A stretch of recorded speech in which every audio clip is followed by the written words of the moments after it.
отрогах Моготистого хребта, что в Южном Забайкалье, посредине бескрайних агинских степей, высится Алханайский горный массив. Вершину Алханая видно издалека. Она, как голова какого-то мифического чудовища, выделяется среди невысоких крутолобых сопок. Высшая точка округа возвышается над уровнем моря на 1662 метра. Кто хоть раз побывал на Алханае, священной для коренного населения горе, месте почитания и поклонения для многих поколений бурят, издавна живущих в этом благословенном крае, тот никогда не забудет холодные целебные источники, пробивающиеся из-под камней, чистый воздух, наполненный ароматами лечебных трав, великолепную панораму, открывающуюся с вершины. Его снова и снова будет манить побывать здесь, прикоснуться к тайнам жемчужины Забайкалья, как еще называют Алханай люди, влюбленные в эту изумительную по красоте природу уголка Агинского бурятского округа. Здесь, в первозданном виде, можно встретить редчайшие виды растений, многие из которых широко применяются в народной и в тибетской медицине. Всего ученые насчитали здесь более 180 видов лекарственных растений. На Алханае, помимо традиционных для этих мест зверей и птиц, можно обнаружить и такие виды животных, мало встречающихся в других местах. Это гнездо черного аиста, снятого орнитологами в прошлом году. Этих птиц в природе осталось совсем немного, и создание национального парка Алханай позволит сохранить не только черного аиста, но и всю флору-фауну заповедного уголка Забайкалья. Это заповедное место является самой большой достопримечательностью бассейна реки Иля, притока реки Анон. Алханайский природно-культовый комплекс является шестой по значимости из 33 буддийских святынь мира. Побывавший в 1991 году здесь, у храм-ворот и в других культовых местах Алханая, глава буддийского духовенства его святейшество Далай-лама XIV совершил молебен за благоденствие всего мира. Год от года растет поток туристов и паломников к этим священным местам. По данным администрации села Алханай, в летнее время на радоновых источниках Аршанах отдыхают около 12 тысяч человек из разных мест округа, области. В последние годы заметно выросло число отдыхающих из Читы, Улан-Удэ и других отдаленных мест. Идея создания на Алханае национального парка витала в воздухе давно, и только в 1996 году она наконец стала получать свое практическое воплощение. Научный сотрудник Читинского института природных ресурсов, кандидат биологических наук Медугма Этигилова в начале 1996 года начала работу над проектом национального парка Алханай. Наверное, глубоко символичным является факт начала работы по созданию национального парка в первый день Нового года по лунному календарю, первый день Саган-Сары, белого месяца, одного из самых любимых народных праздников. 4 апреля 1996 года автор проекта представляла свою работу на суд научной общественности города Читы, где получила полное одобрение и поддержку своему благородному начинанию. Летом того же года на Алханае работала большая научная комплексная экспедиция. В ее составе были научные сотрудники 3 читинских институтов, 2 заповедников области, экологи округа. Была проделана большая кропотливая работа, в результате которой подготовлено эколого-экономическое обоснование национального парка Алханай. Вся необходимая документация отправлена в Москву в Росгипролес. И в июне 1997 года на Алханай приезжал работать главный инженер проекта Владимир Лукьянов. И все было бы замечательно, если бы не одна проблема, встревожившая жителей округа и экологическую общественность. Выяснилось, что на территории создаваемого национального парка находится золоторудное месторождение Дыбыкса, которое собирается разрабатывать Агинская окружная горная компания. Эта горная компания была создана несколько лет назад. 86% акций не принадлежат некой московской фирме, скрывающейся за 3 буквами ИИИ. Остальные несколько процентов имеют Орловский горно-обогатительный комбинат, расположенный в Агинском округе. Лицензия на разведку и освоение золоторудного месторождения Дыбекса была выдана Чита Геолкомом без учета того, что оно расположено в границах священного для буддистов культового природного памятника. В состав экспертной комиссии по определению победителей в конкурсах и аукционах на лицензирование прав пользования недрами входили Цедашиев Гурударма Цедашиевич, бывший тогда глава администрации округа, его первый заместитель Жаргал Жикжиджапов, начальник Агинского отдела по геологии и использованию недр Цидин Дамба Эрденеев, глава администрации Гульдургинского района Юрий Гамдаков, председатель окружного комитета по экологии и природопользованию Циден Сактоев, председатель окружной думы парламента Владимир Рабданов. Предполагается, что золото, содержащая руда, будет добываться с помощью взрывов, а извлечение золота из руды методом кучного выщелачивания. Узнав о том, что Агинская окружная горная компания уже начала подготовительные работы на Дыбексе, экологическая общественность округа забила тревогу. Как же так? Ведь всякие работы, связанные с добычей золота, приведут к нарушению хрупкого экологического баланса, сложившегося на Алханае. В этой ситуации нынешний глава администрации округа Баир Жамсуев принял единственно верное решение. Приостановил все работы на Алханае до получения результатов общественной экологической экспертизы. Выполнение ее было поручено благотворительной общественной экологической организации «Фонд Байкала», которая уже давно занимается решением актуальных экологических проблем Забайкалья. С 3 по 6 ноября 1997 года независимая международная экспертная комиссия, в составе которой кроме наших экспертов были американцы, работала в Агинском Бурятском автономном округе. Агинская окружная горная компания для добычи золота решила применить метод кучного выщелачивания, который используется в Америке.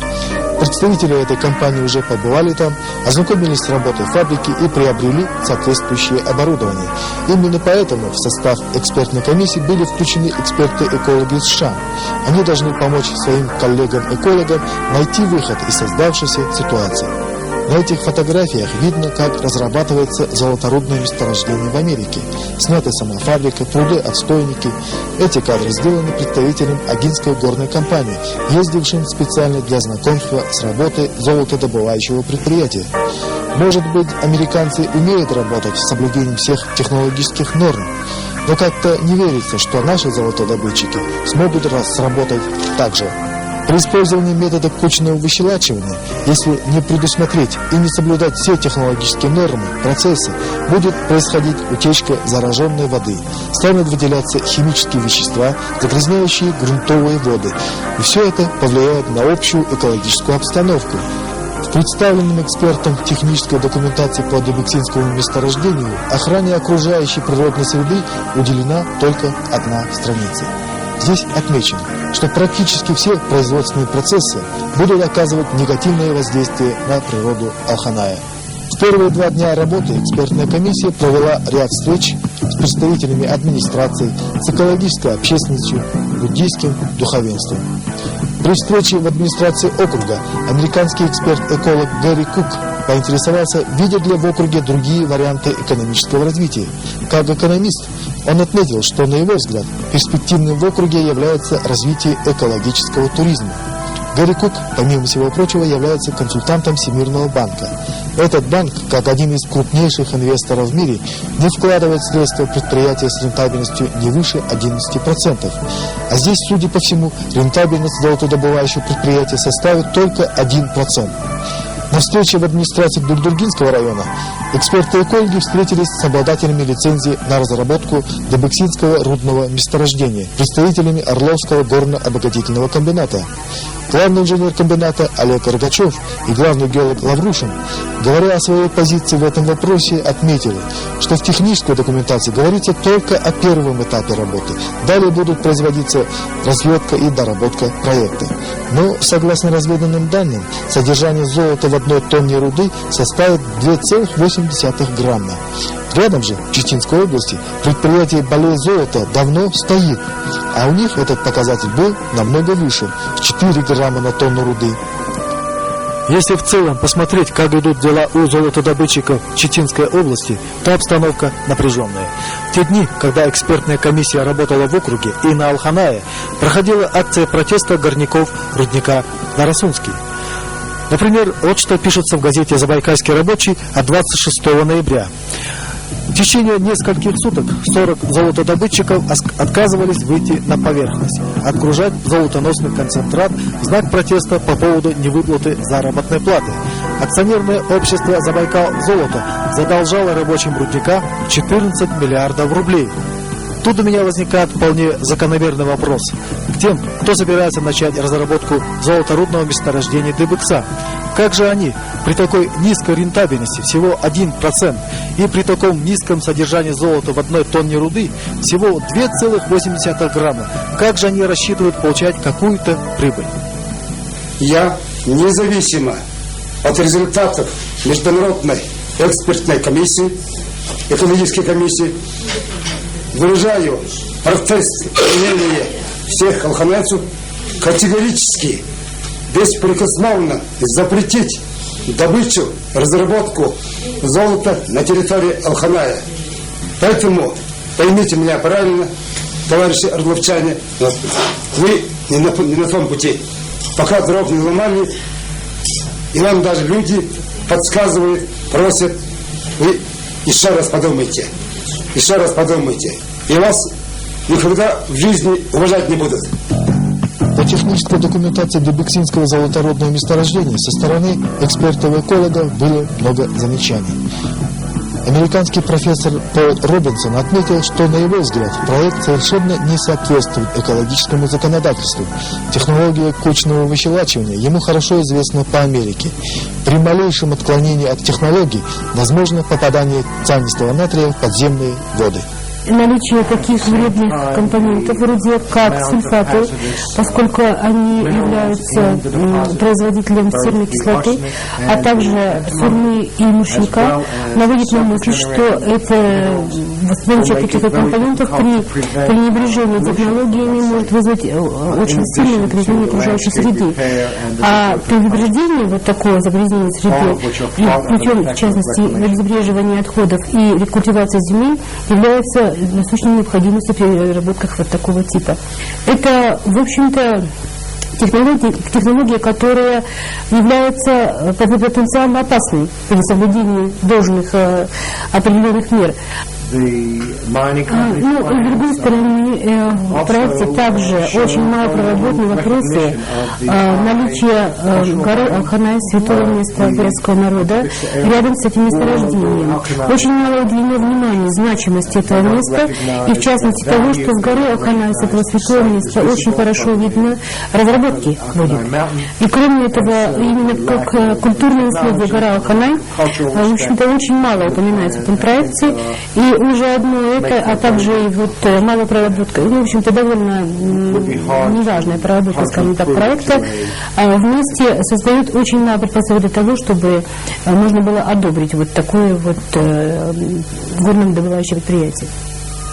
Побывав на будущей промплощадке Дыбыксинского золотодобывающего предприятия, эксперты и экологи на месте ознакомились с технической документацией и ее соответствием с уже проделанной работой. В своем интервью главный инженер Орловского ГОКа Олег Рогачев пытался обосновать и доказать перспективность добрососедства природного культового памятника и горнодобывающего предприятия. Мол, если работать цивилизованно, то никакого ущерба природе не будет.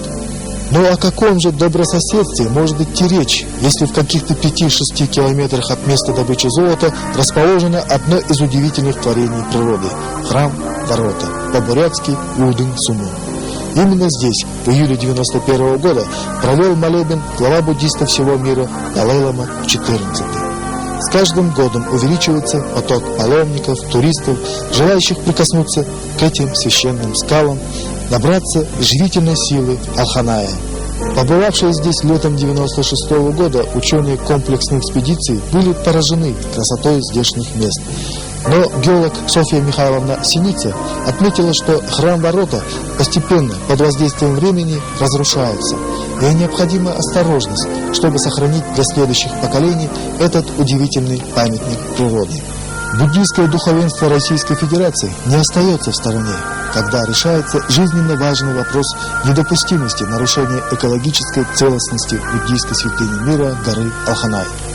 буддийская традиционная сангха Российской Федерации приняла обращение с призывом ко всем людям доброй воли выступить в защиту Алханая. В начале декабря 1997 года на Дойбиксу поднялись несколько лам Агинского дацана во главе с настоятелем храма Цирен Ламой. Снежная тишина и еле слышное потрескивание костра служили фоном молитвы, прочитанным этими ламами.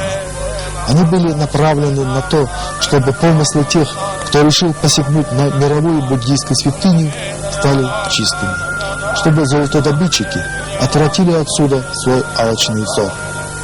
Один из экспертов-экологов, американец Гэри Кук, уже лет 7 работает в России над проектом «Вахта Байкала». Им накоплен огромный опыт в организации экологического туризма на Байкале. Он отметил, что Алханай может иметь особую притягательность для буддистов соседних азиатских стран. Развитие вот такой вот, новой сферы, новых вот таких вот, вернее, найду сейчас слово, то есть поиск вот таких новых точек экономического роста вот для этого округа, это вот создание вот охраняемых территорий, которые могли бы быть посещаемы, которые могли бы быть доступны, которые могли бы приносить доход в местный бюджет. Поэтому мы полагаем, что создание парка национального как альтернативного источника, скажем, доходов для местных бюджетов, чем, скажем, золотодобывающая промышленность, она бы, конечно, была бы привлекательной очень. Но вместе с тем, поскольку наша организация, как фонд Байкала, взяли за проведение общественной экологической экспертизы, мы полагаем, что мы должны получить очень взвешенные аргументы, очень взвешенные мотивы, чтобы показать, насколько эта деятельность будет, золотодобывающая деятельность будет, скажем, благоприятна для экономики района, благоприятна для экосистем парка, или если там будет какой-то экологический риск, мы также должны обозначить этот экологический риск вот в рамках нашей экспертизы. Со временем, когда откроется национальный парк Алханай, когда, наконец, в списке заповедников и национальных парков России мы увидим строку «Алханайский национальный парк», я думаю, придет пора экологического туризма в наш замечательный край. А пока болью каждого жителя Агинского и Бурятского автономного округа стала тревога за судьбу священного Алханая. Наш Алханай не должен стать экспериментальной площадкой Агинской окружной горной компании. Природные и духовные ценности не должны попираться сиюминутной выгодой. Думаю, придет время, и мы еще услышим об Алханае как одном из привлекательных центров экологического туризма.